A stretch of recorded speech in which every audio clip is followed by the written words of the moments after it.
All right, we're going to try an experiment here.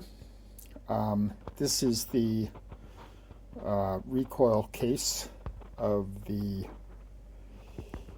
starter recoil for my Massey Ferguson Ski Whiz 300S, engine JLO 295L, and I may be able to get the recoil spring from somewhere, but I haven't tried that yet, or I haven't got it yet. And in the meantime, we're going to try an experiment. We've got the recoil spring from a skidoo, part number 11158, and we're going to try putting that in here and see if that'll work. Unfortunately, this piece is quite a bit smaller in diameter, as you can see. Obviously, when the spring is sprung, it'll fill up. The diameter here is 12 centimeters, more or less. That was what the spring was. And it was about 12 layers of steel thick. This is about 12 layers of steel thick, but it's only an 8 centimeter diameter, so it's going to be only about half as strong, I guess, as the previous one. So I don't know if that's going to do it or not. We have to bring in the steel cable from the recoil. This thing here, it's not just rope, it's steel, so it's going to require quite a bit of juice, so we don't know if this is going to work. And the other problem is we have to, you can see the ends on this here. The one end, the outer end is just a U-shaped thing. The inner end is just a U-shaped thing. But in the original, this is the old one that broke. You can see, maybe if I can, it's hard to do with one hand, but the outer end went on that pin there, so we have to manufacture that kind of an end on the skidoo one. And here's the drum that goes inside that spins around. The inner edge attaches to the drum right here. It slots in there, and there's the inner end of the broken one. You can see it slots in here like this.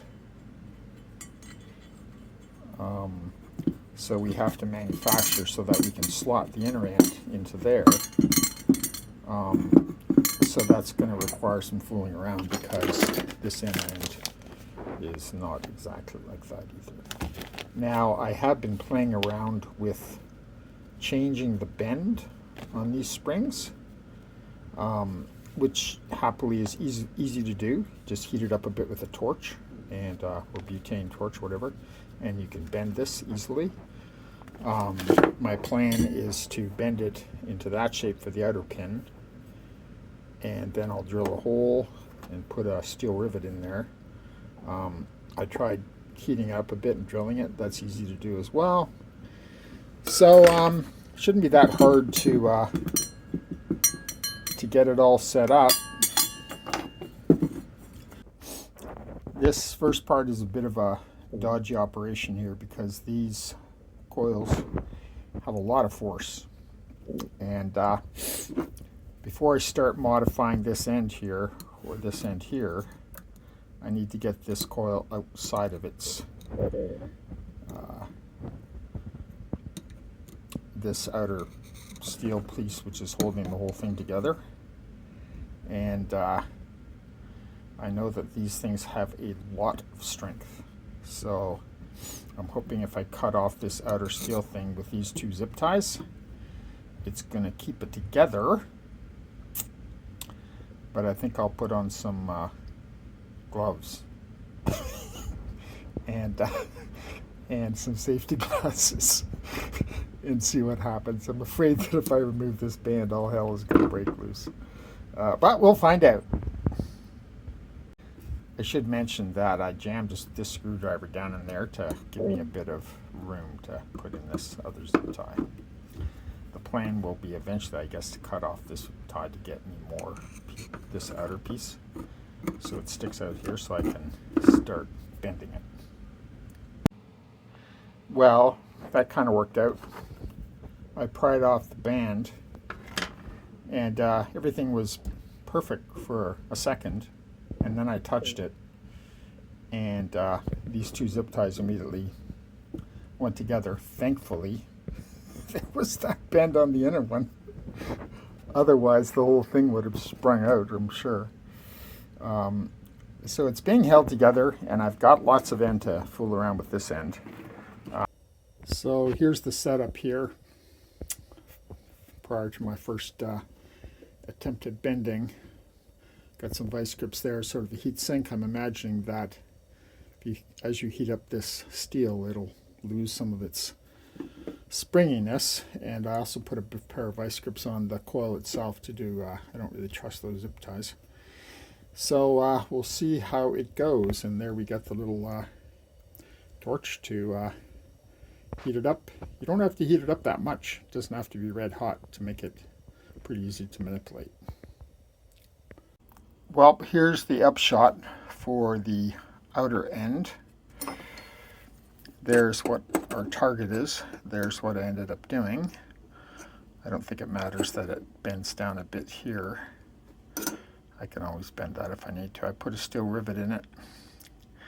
I left this longer than I should have, but hopefully that's okay. I used this when I was bending it to keep the diameter more or less correct.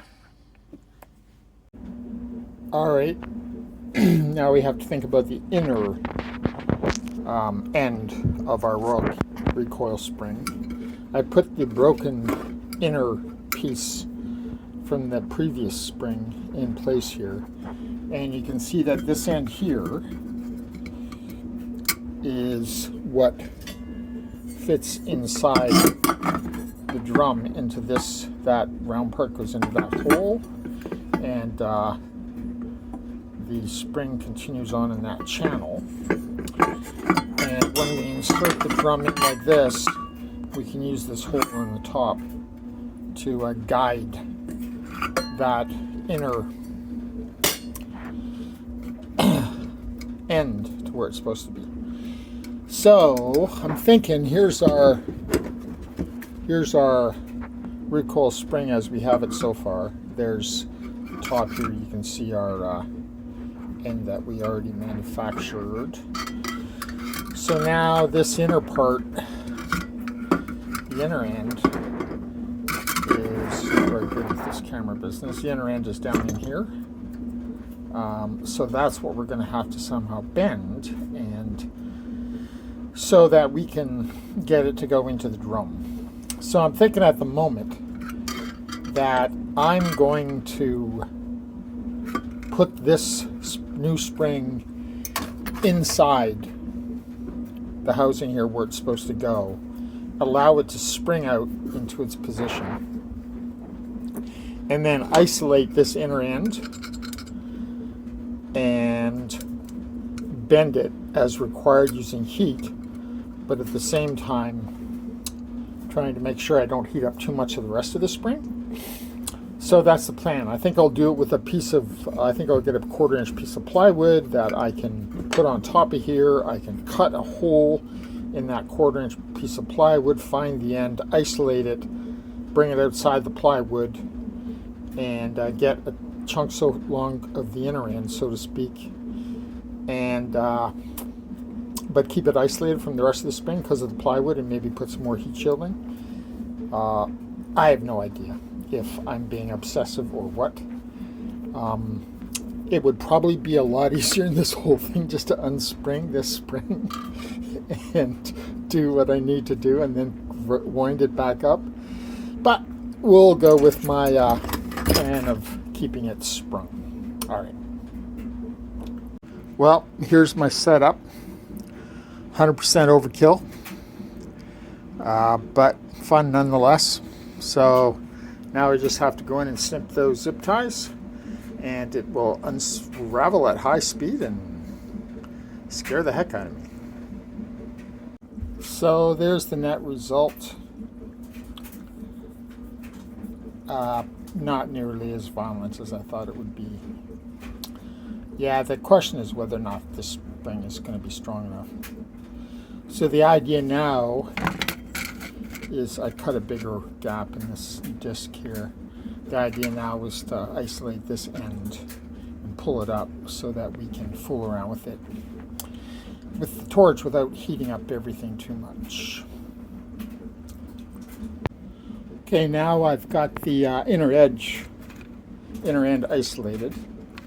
So the idea is that I can bend that with some heat. All right, there's my first attempt. So this is the one I modified here, and this is the original. So we'll see. I'll probably have to redo it at least once.